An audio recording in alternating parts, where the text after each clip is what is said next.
What's our housing provider tip of the week? All right. So our housing provider tip of the week is on the buy side.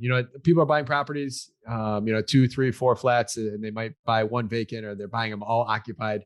I think one of the important thing that I'm seeing people miss, because people buy these 3 flats or 4 flats and they bring them to us to GC to manage, and they're not really taking into account the current condition of the unit. They say, oh, these 2 tenants have been here for 12 years. That's great. But in the next couple of years, there's a good chance they're going to move out, and you're going to have a huge turnover.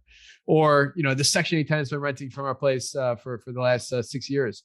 In the next year when they move out, you're going to have a huge turnover. So, some of these houses that people are bringing us, and I try to do the right thing in early on before they even close or before they hire. It's like, hey, listen, you got 2,000 square feet of a house here.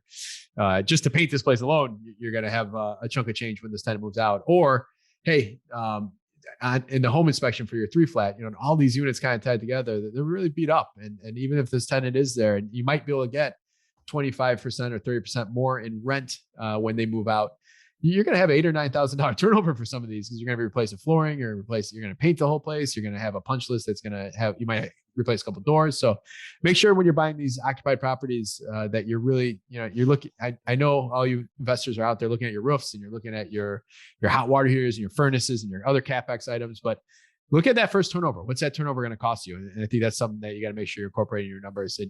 I think being mentally prepared sometimes is just what you need to be for that. Absolutely. And just in general, not even that first turnover, I feel turnover is missed a lot, right? People say, oh, I'm going to have this percent vacancy, just some random percent they pull out of their head.